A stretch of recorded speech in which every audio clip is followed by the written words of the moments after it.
বলো। আমাকে 24 ঘন্টা সময় দেওয়া যায় ইন্সপেক্টর। অফিসার অফিসার, আমরা কথা দিচ্ছি ইমরান এই বাড়ি ছেড়ে কোথাও যাবে না। হ্যাঁ, এখানেই আপনাদের নজরবন্দি হয়ে থাকবে ইমরান।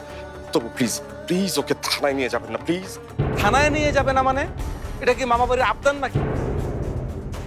উনি কি পুতুল চুরি করেছেন না গাছের ফল?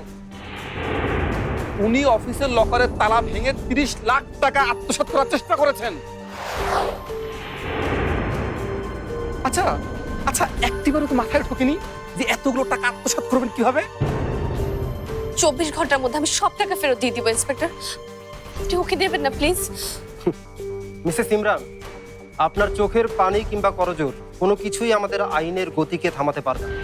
হ্যাঁ, আপনাদের যদি কিছু বলার থাকে আপনারা কোর্টে গিয়ে সেগুলো বলবেন, কিন্তু এখন তাকে আমাকে অ্যারেস্ট করতেই হবে। সিদ্দিক, অ্যারেস্ট।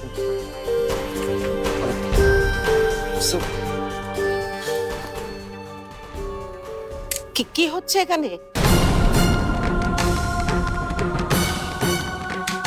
হ্যাঁ, বিরাট ঘটনা, এই যে পুলিশ আসছে, ইমরান হলো উপস্থিত আছে।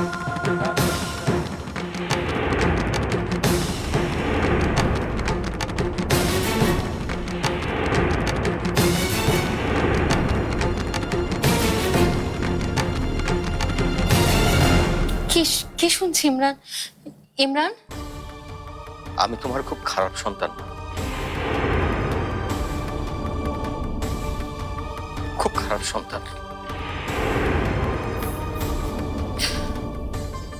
পারলে আমাকে মাফ করে দিও।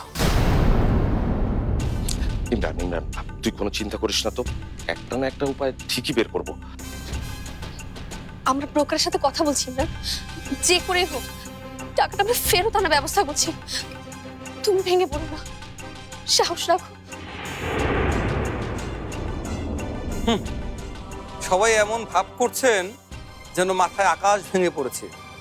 বাড়ির ছেলে টাকা চুরি করেছে, অফিসের টাকা, অথচ আপনারা কেউই কিছু জানেন না। আপনারা সব জানেন। আমার মনে হয় আপনারা এগুলো করেই চলেন।